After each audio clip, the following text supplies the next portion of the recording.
Bonjour, bonsoir fidèles téléspectateurs d'ici et d'ailleurs. Nous vous souhaitons la cordiale bienvenue dans votre émission mensuelle qui s'appelle Clinique Emploi depuis les colibris de Bamako.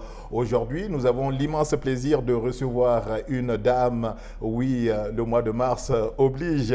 Elle, c'est Madame Sarata Traoré. Elle est fondatrice et directrice de BMK RH Consulting. Et le thème que nous avons choisi pour vous aujourd'hui, c'est l'accessibilité au recrutement pour des emplois à pérennes. Bonjour, bonsoir, Madame Sarata Traoré et bienvenue sur le plateau de Clinique Emploi. Bonjour, Monsieur Zara. Merci pour cette invitation. Merci à vous d'avoir répondu justement à notre invitation. Alors, rapidement, une présentation succincte de votre structure qui est BMK. D'accord. Alors, BMK, c'est un cabinet spécialisé dans le recrutement, spécialisé également dans l'accompagnement des candidats en recherche d'emploi, la gestion de carrière et l'insertion professionnelle des jeunes diplômés. Merci, merci. Alors tout de suite, je vous invite à aller à la rencontre du coach de cette émission. Lui, c'est Chekmar Soumanou pour nous présenter sa première rubrique de cette émission. Il s'agit évidemment de la tendance du marché de l'emploi de ce mois de mars qui coïncide fort heureusement avec le mois de Ramadan. Bonjour, bonsoir. Coach Soumanou, comment se porte le marché de l'emploi de ce mois?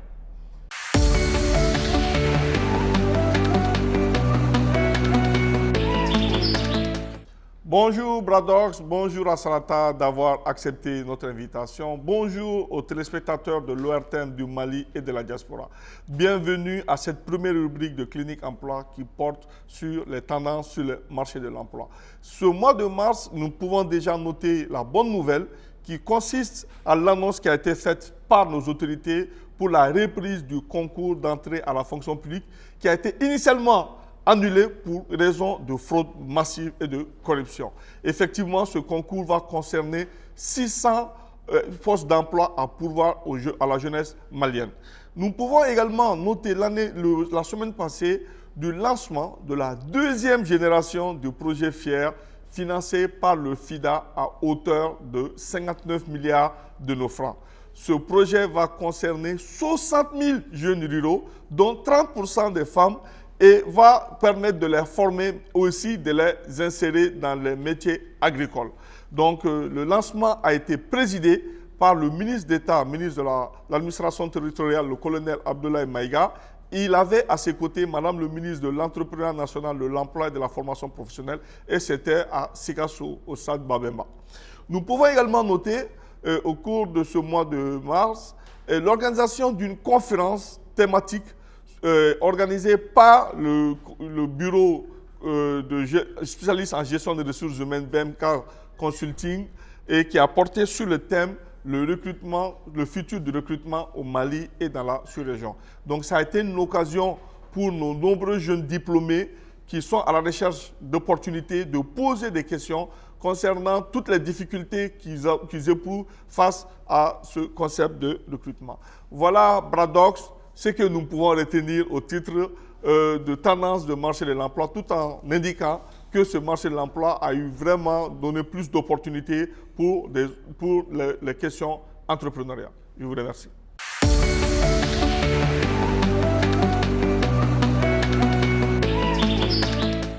Merci beaucoup, coach Soumanou, que nous allons retrouver en fin d'émission pour la présentation de sa deuxième rubrique.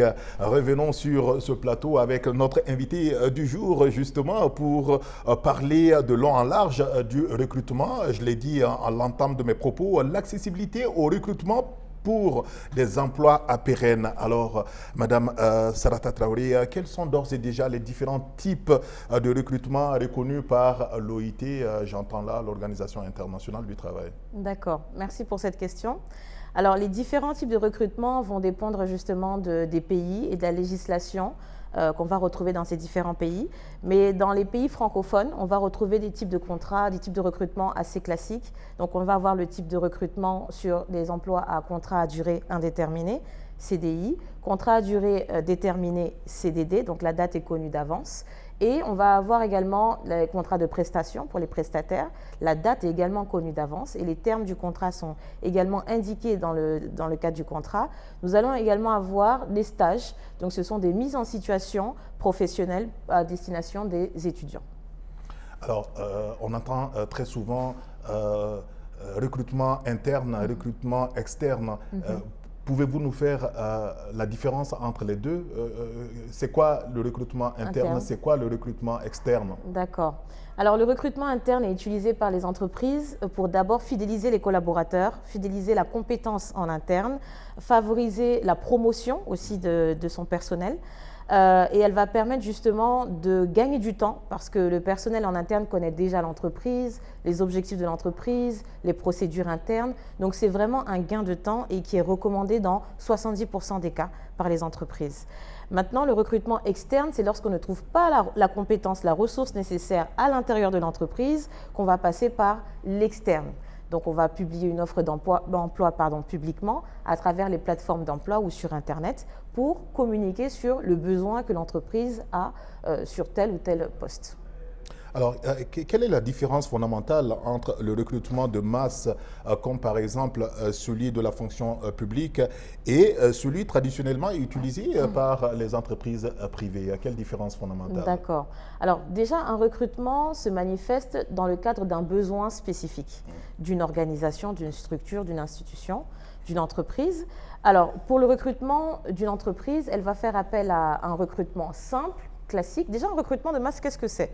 C'est à partir justement d'une dizaine de postes, même 5 postes, 6, 7, 8, voilà. À partir de 5, même à partir de 3, on peut considérer que c'est un recrutement justement de masse.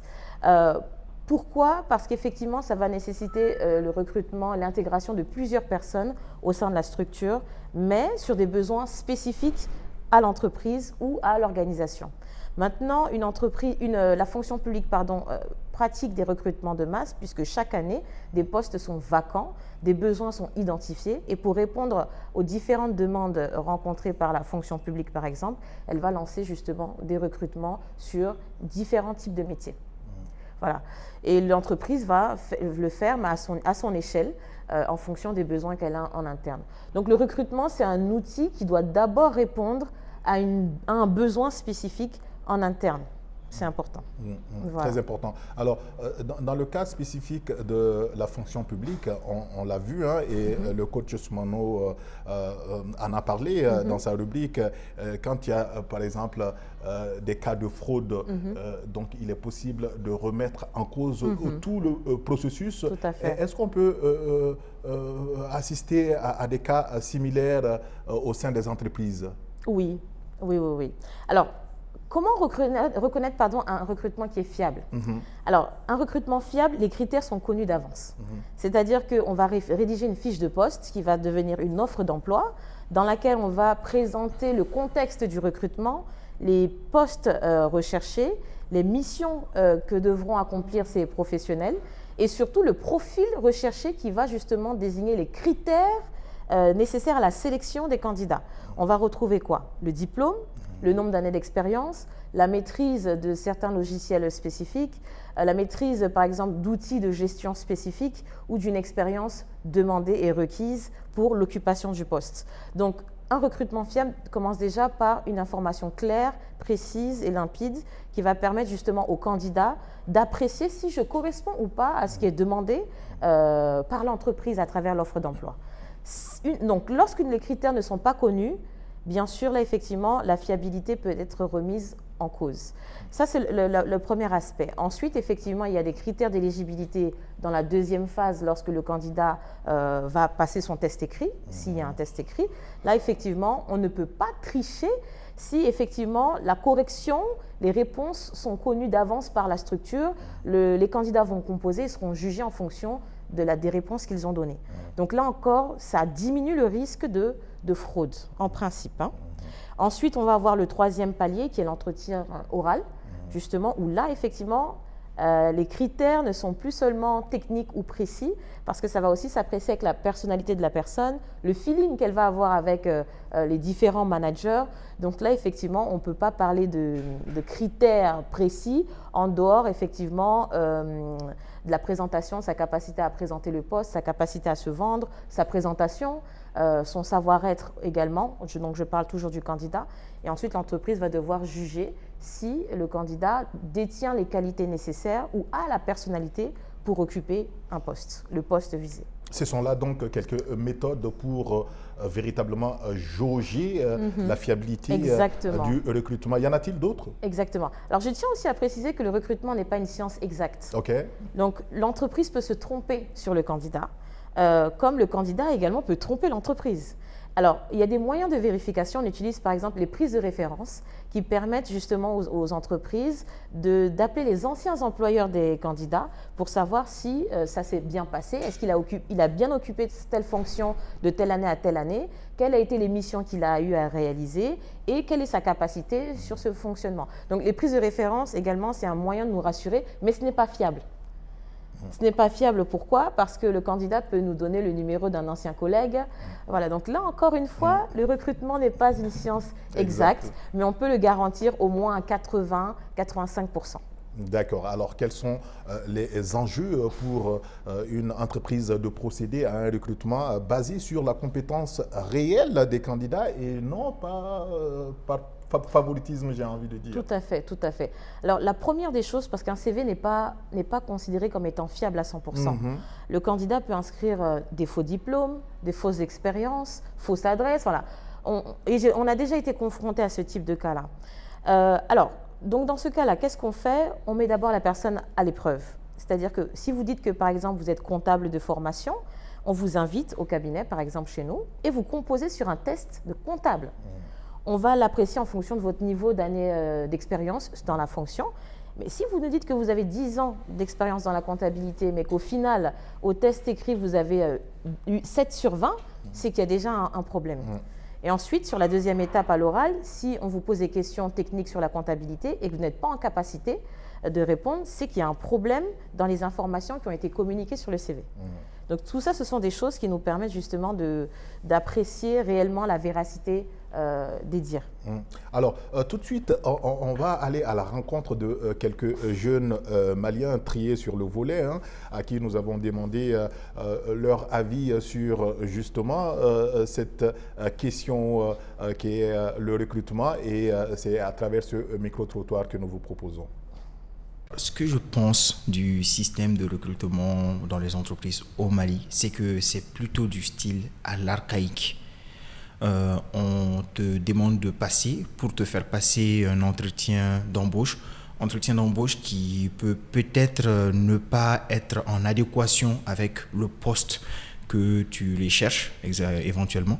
On te posera des questions plutôt, des questions plutôt personnelles qui toucheront à ta personnalité et tout ça. On te jugera sur ton physique et tout. Et moi, je pense que c'est dommage parce que ça apporte un coup aussi aux ressources humaines. L'entreprise peut perdre en ressources humaines et tout. Je suis plus pour le fait de faire passer un test pratique à la personne en question, savoir ses compétences, savoir ses limites surtout, et peut-être éventuellement corriger ses défauts.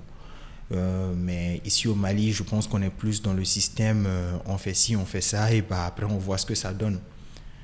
C'est un peu ça en fait. La situation de mon pays est, plutôt complexe.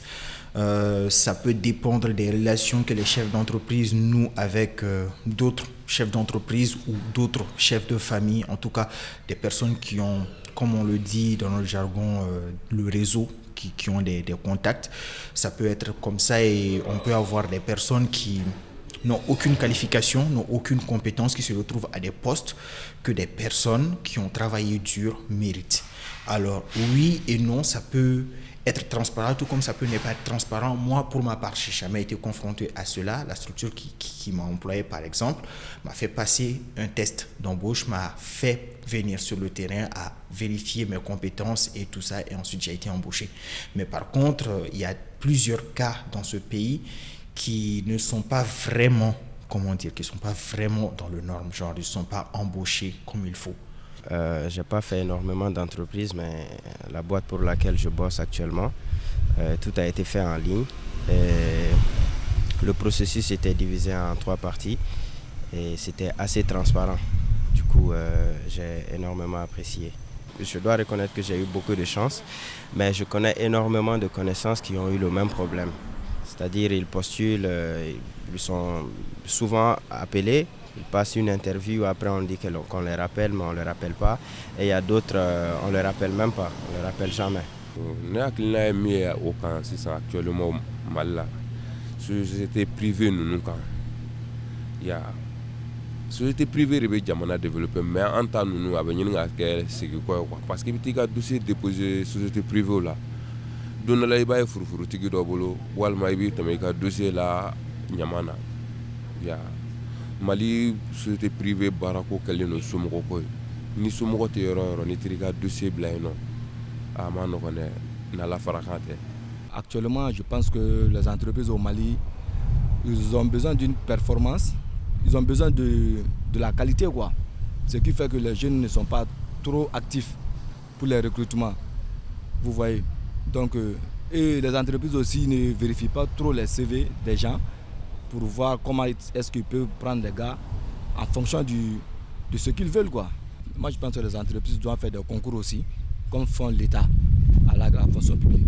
S'ils donnent un thème, j'ai besoin de quelqu'un à ce poste, qu'il fasse un concours, que les gens concourent sur ça, et que le meilleur gagne, quoi, puis il peut faire le recrutement.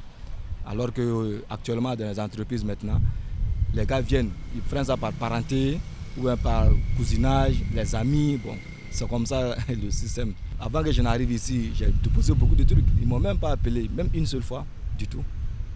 Ouais. Même faire un test, ils ne font pas.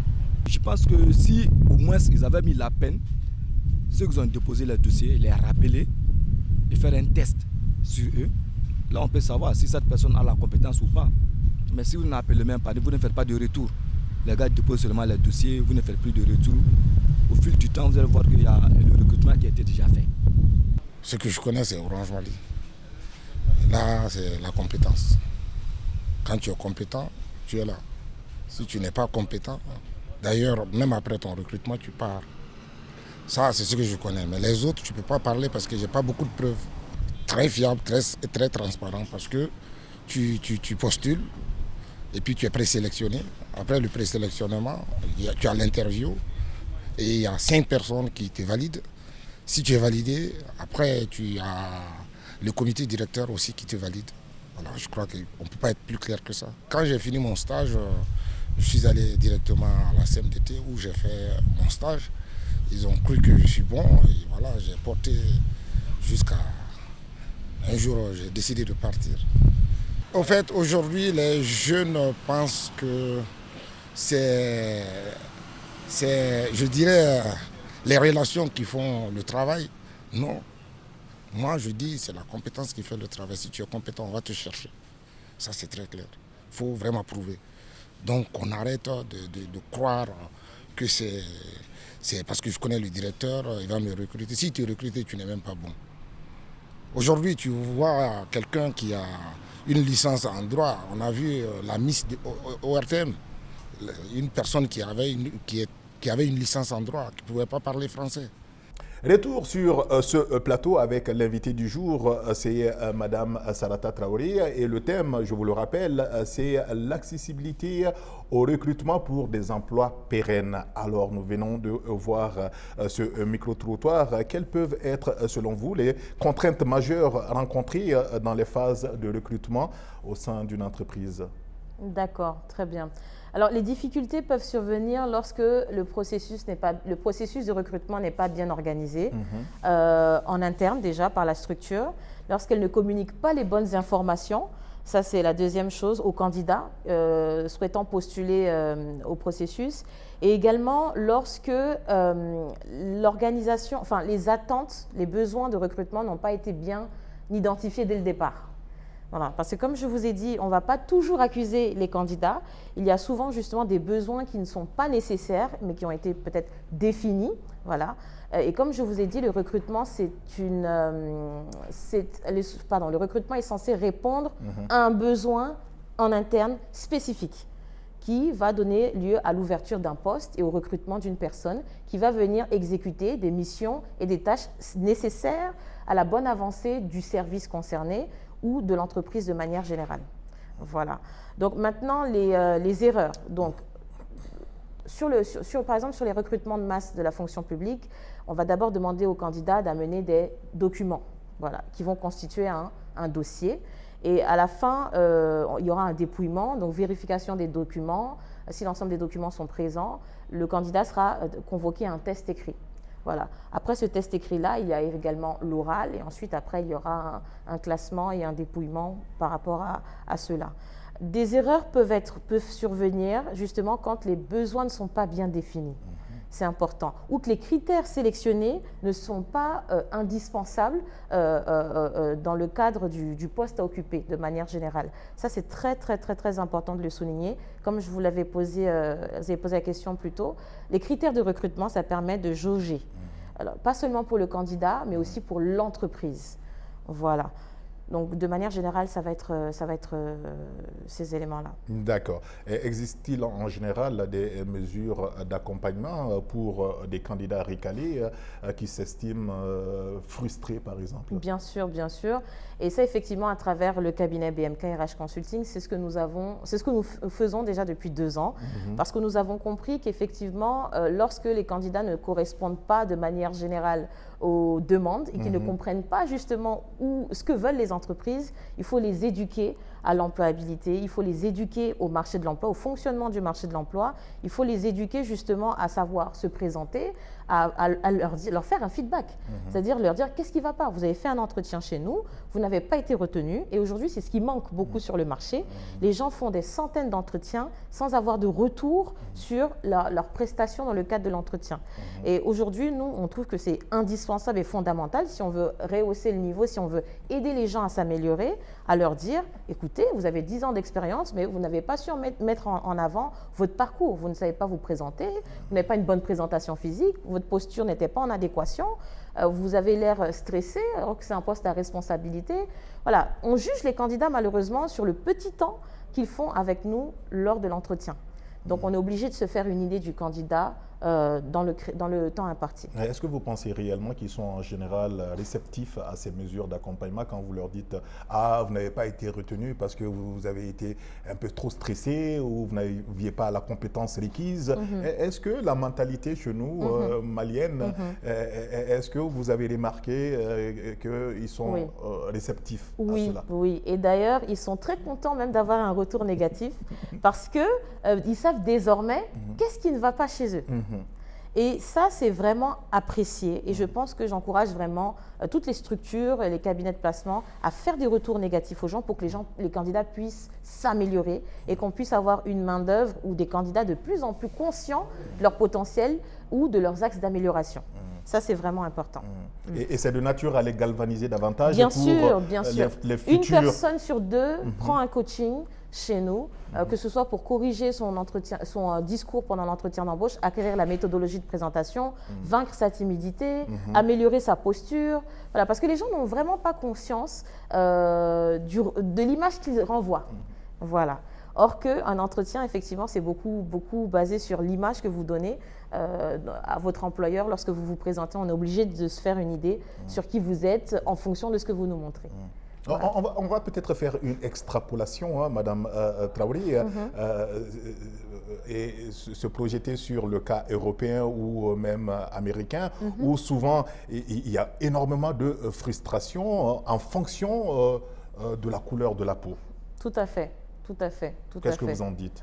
Alors, je pense que oui et non, parce qu'effectivement, quand on est basé sur des critères appréciables, qui sont des critères qui sont déjà connus, tant qu'on n'a pas la possibilité de démontrer qu'on fait preuve de discrimination ou autre, il faut pas rentrer dans ce moule-là en disant que je suis noire, donc je suis discriminée. Non.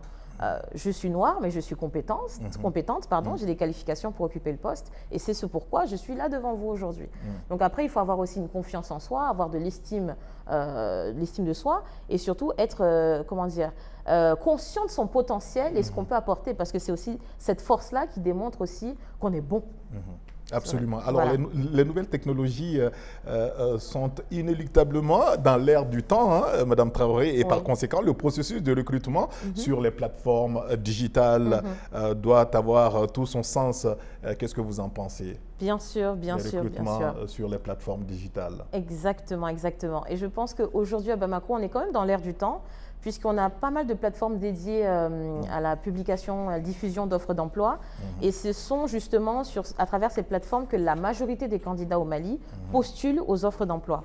Il y a également des applications maintenant qui sont disponibles à disposition des candidats. Il y a également les réseaux professionnels tels que LinkedIn qui permettent effectivement de faire du réseautage, avoir accès aux professionnels et également postuler aux offres qui sont disponibles sur la plateforme professionnelle.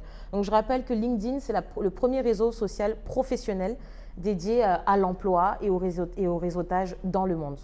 Donc j'encourage vraiment tout le monde à avoir un compte là-dessus et à se connecter aux différents professionnels qui se retrouvent dans votre secteur d'activité.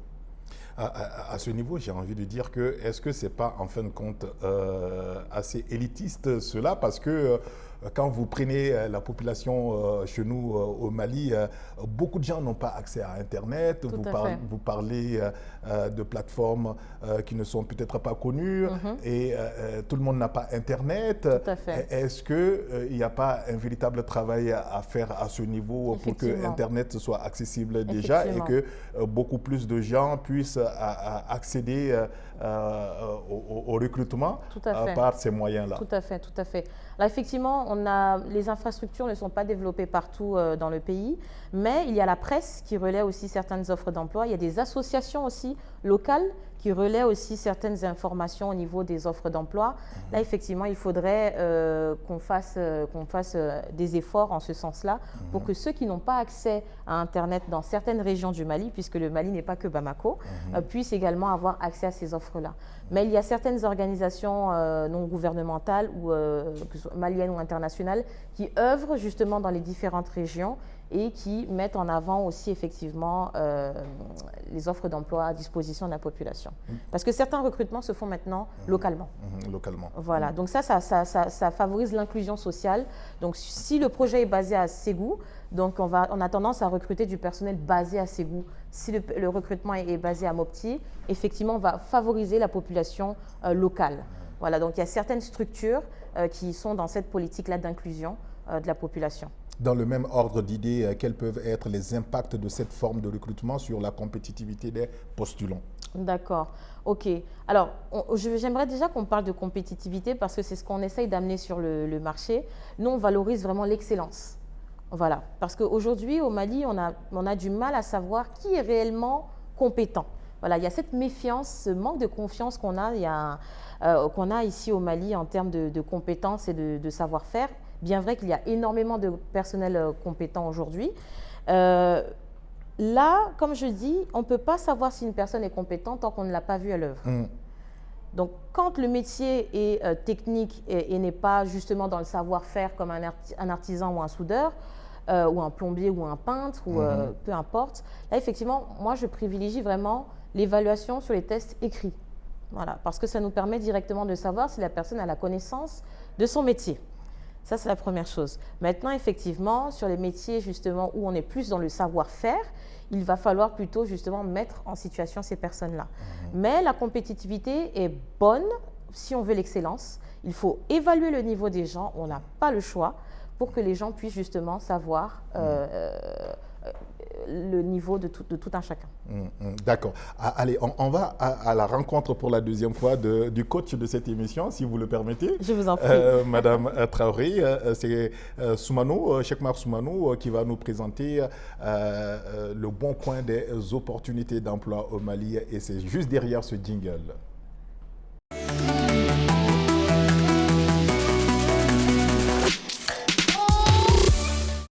Merci Brador, bienvenue à la deuxième réplique de Clinique Emploi qui parle des bons coins, des opportunités d'emploi. Avant de parler des bons coins, je voudrais d'abord parler des questions posées par nos internautes qu'on va appeler la clinique, la pharmacie de la Clinique Emploi. Un premier internaute nous a posé la question de savoir qu'est-ce qu'un PPP, partenariat public-privé.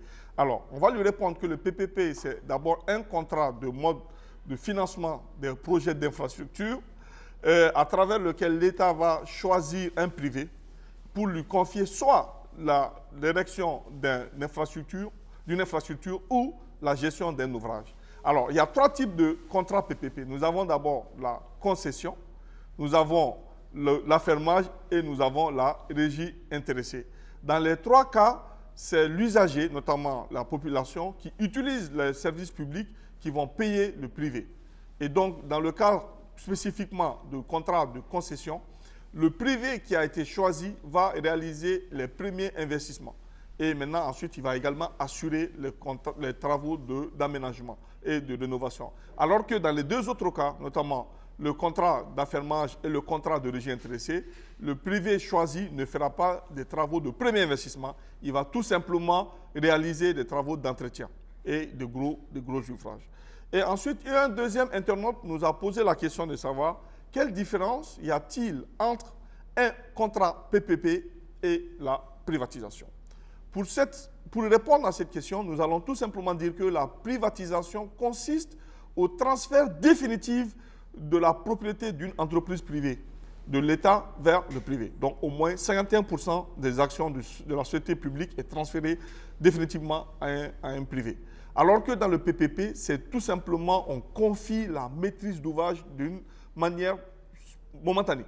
Donc l'État peut choisir un privé sur la base d'appel à candidature, sur la base des critères bien précis, et va lui confier l'exploitation ou la construction d'un ouvrage pendant une période bien précise. Et à l'échéance de cette période, l'État reprend la maîtrise d'ouvrage. Voilà la différence entre le contrat PPP et la privatisation. Ensuite, un autre internaute a posé la question de savoir quelle différence peut-il y avoir entre un fonctionnaire et un salarié. Alors, pour répondre à cette question, nous allons nous appesantir sur 6 éléments qui nous permettront de maîtriser cette différence. Premièrement, c'est au niveau de la rémunération. Vous allez voir que la rémunération du fonctionnaire va s'appeler le traitement, alors que la rémunération du salarié s'appelle le salaire. Deuxième niveau de différence, c'est au niveau de la loi. La loi qui régit les fonctionnaires, c'est le Code statut général des fonctionnaires, alors que la loi qui régit les salariés, c'est le Code général du travail. Ensuite, les tribunaux compétents pour connaître des litiges entre les employés et les employeurs. Pour ce qui concerne le fonctionnaire, c'est le tribunal administratif, alors que pour le salarié, c'est le tribunal de travail. La quatrième différence, c'est au niveau de la négociation de la rémunération. Le salarié, lui, négocie son salaire, alors que le fonctionnaire ne négocie pas son traitement. Et enfin, la dernière différence, c'est au niveau de l'organisme chargé de la gestion des prestations de retraite. C'est la Caisse malienne de la sécurité sociale qui est compétente pour gérer la retraite des fonctionnaires, alors que c'est l'INPS qui est compétent pour gérer justement la retraite des salariés. Donc voilà les réponses données aux questions que nous avons recueillies des internautes. Nous exhortons les uns les autres à continuer à nous écrire, soit à travers notre numéro WhatsApp 66 96 91 24 ou à travers notre email cliniqueemploi@gmail.com. Donc tout ceci s'affiche au bas de cet écran. Maintenant, pour ce qui concerne les bons coins, nous avons déjà recueilli un certain nombre d'opportunités pour les jeunes. Et déjà, il y a l'ONG CRS Catholic Relief Service qui veut recruter un chef de bureau à Gao. Et dans les thèmes de référence, il est requis un diplôme minimum de master et également un assistant des ressources humaines à Bamako et à Ségou, où le DIT est le diplôme minimum requis. Également, il y a CARE International, qui est une ONG canadienne, qui recrute un chauffeur qui est basé à Ségou, où il est exigé un permis de conduire de type VL. Et également, des chargés de gestion des données, qui seront basés à Ségou et à Badjangara, et la maîtrise est le diplôme requis. Pour ce qui concerne les appels d'offres, donc il y a PSI qui cherche un prestataire qui va lui fournir des équipements informatiques. Nous avons encore Catholic Relief Service qui cherche un prestataire pour assurer le transport des vivres des magasins CRS aux cantines scolaires. Nous avons Chemonique qui cherche un prestataire pour lui fournir un véhicule de type 4x4. Et enfin, nous avons Expertise France qui cherche un prestataire pour assurer la formation sur la gouvernance, la gestion financière et comptable et l'accompagnement et suivi des interprofessions. Voilà, Bradox, ce que nous pouvons retenir. Voilà, Bradox, ce que nous pouvons retenir pour ce mois de mars comme opportunité. Et encore une fois, comme je l'ai dit, les uns et les autres appellent cette rubrique la pharmacie de la clinique. Je vous remercie et je vous donne rendez-vous pour le mois prochain.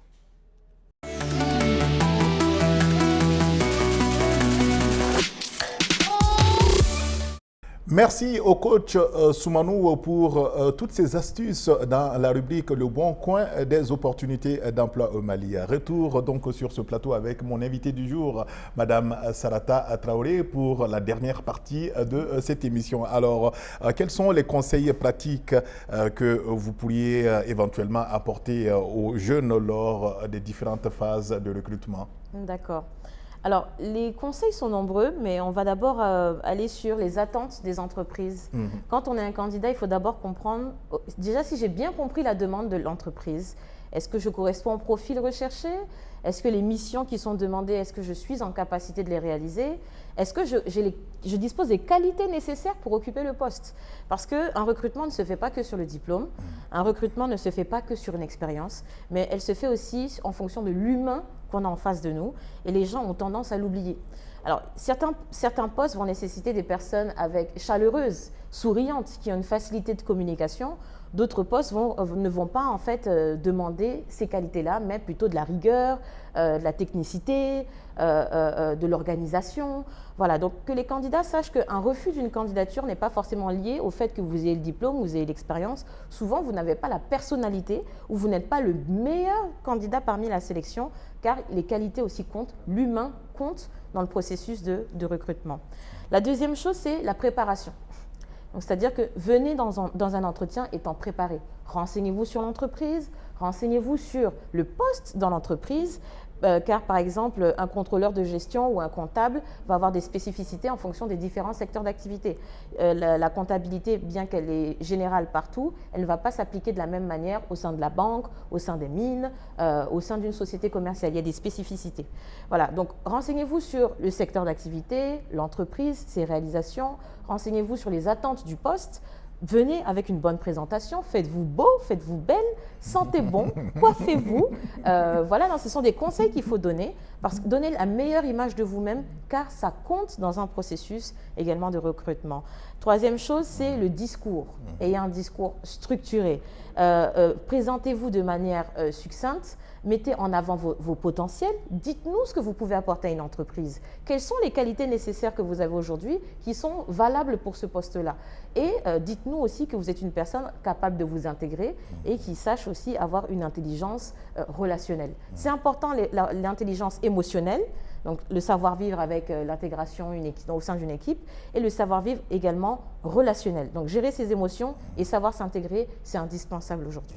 Gérer ses émotions, est-ce que ça voudrait dire que trop de stress au cours d'une entrevue d'embauche peut être un facteur handicapant?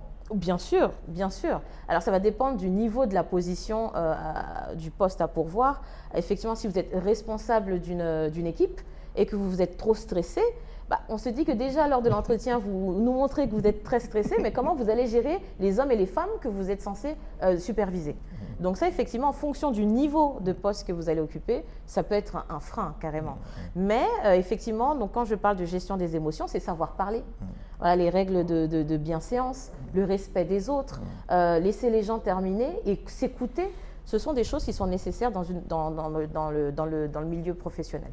On dit très souvent dans le milieu aussi que le regard, ça compte beaucoup. Ah, bien sûr. Voilà, expliquez-nous en quoi est-ce que cela peut être déterminant. Bien sûr. Alors, regardez le recruteur en face sans l'intimider, sans l'agresser, parce que quand vous venez dans un entretien et que vous ne regardez pas votre interlocuteur dans les yeux, et certains ont tendance à regarder en bas, en haut ou à côté, ça montre que vous n'avez pas confiance en vous.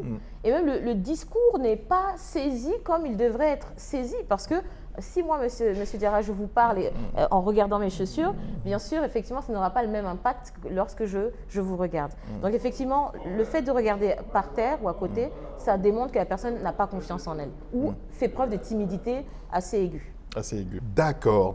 Alors, en quoi l'expérience peut être cruciale pour le recrutement des jeunes, Madame Traoré? Autrement dit, un jeune sans expérience peut-il avoir les mêmes chances qu'un jeune ayant de l'expérience? Bien sûr, c'est une question très intéressante. J'aimerais dire que oui, les jeunes ont leur chance, parce que déjà, un jeune diplômé ou un étudiant en acquisition d'un stage, par exemple, qu'est-ce que l'entreprise va attendre de lui? Déjà, ses connaissances théoriques.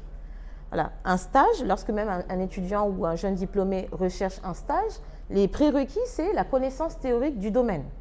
la première chose. La deuxième chose, c'est son comportement, son savoir-être. C'est indispensable. Et troisièmement, la volonté. Alors, la connaissance, pourquoi? Parce que le chef d'entreprise n'a pas le temps d'aller reprendre les définitions des cours. L'étudiant, le jeune diplômé est censé déjà maîtriser cette base. Par la suite, l'entreprise va, sur cette base-là, développer des compétences avec l'étudiant, mais à condition qu'il sache se comporter, qu'il ait aussi la volonté d'apprendre. Donc le comportement, c'est quoi? C'est de se sentir impliqué dans ce qu'on fait, c'est dire bonjour, c'est d'arriver à l'heure, c'est d'arriver également bien vêtu, mais c'est également de voir comment je peux apporter à l'entreprise, même sans expérience. Et ça, c'est grâce aux qualités. L'écoute, la réactivité, l'organisation, la prise de notes, ce sont des choses justement qui sont indispensables aujourd'hui pour bien faire son travail aujourd'hui, et c'est ce qui va favoriser l'acquisition de la compétence. Maintenant, un jeune qui a déjà de l'expérience mais qui n'a pas de volonté ou qui n'a pas un bon comportement, le savoir-être. Moi, j'insiste là-dessus parce que le savoir-être, c'est un critère de sélection aujourd'hui qui est indispensable. Ça, vraiment, je mets l'accent là-dessus. Maintenant, le savoir-être, c'est quoi? C'est l'ensemble des bonnes règles de conduite dans le cadre professionnel. Dire bonjour, la tenue, s'écouter, être respectueux, aller voir les autres, poser des questions, mais tout ça dans le respect. On va dire que c'est une forme de respect dans le cadre du travail. Et également, quand je dis la tenue professionnelle, parce que quand on est comptable, on ne vient pas en jean, il y a aussi le respect de sa profession. Le respect de sa profession de manière vestimentaire en fonction du poste qu'on occupe dans l'entreprise. Donc un jeune peut avoir de l'expérience, mais s'il n'a pas les qualités nécessaires au poste et s'il n'a pas un bon comportement, ça ne sert à rien.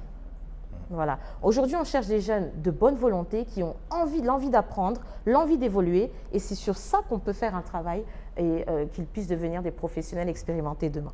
Il y a tout de même un contraste, puisque moi j'ai fait personnellement la remarque que lors des annonces de recrutement, on met en avant le nombre d'années d'expérience. Bien sûr. Pourquoi? Alors, parce qu'effectivement, ça c'est une question qui est très pertinente.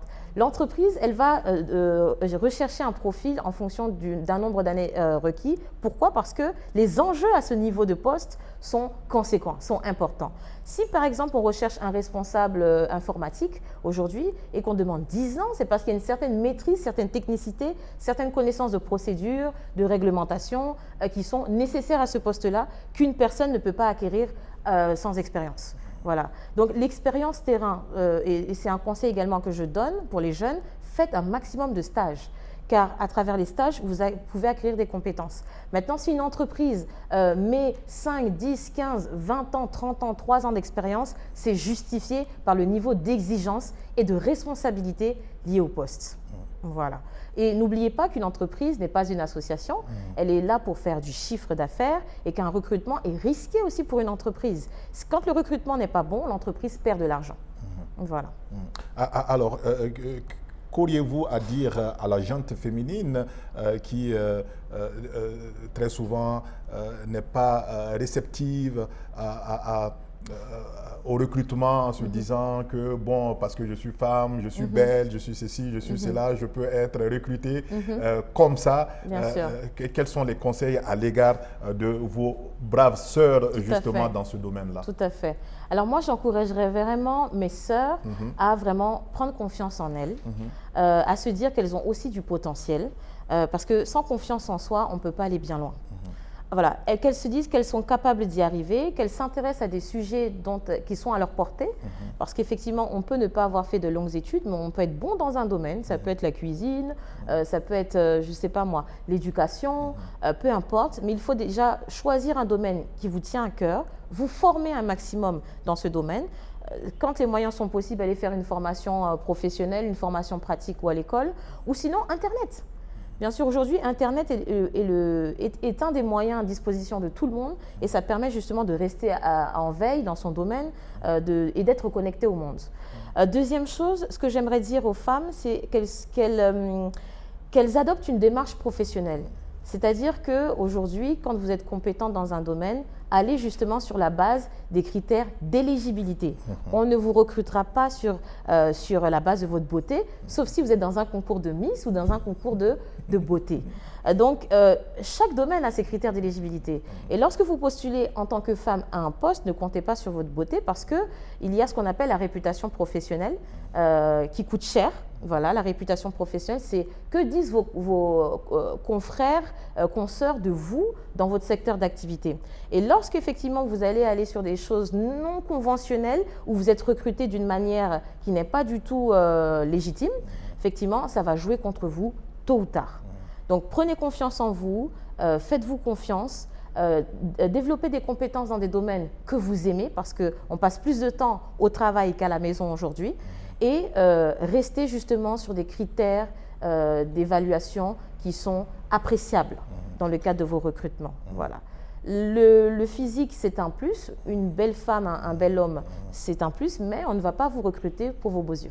Absolument. C'est ça. Alors, on s'achemine quasiment vers la fin de cette émission. BMK, RH Consulting, vos portes, j'imagine, restent ouvertes à toute la jeunesse pour des conseils pratiques. Bien sûr, bien sûr. Donc, BMK RH Consulting est basé à Bakodji Coroni Golf.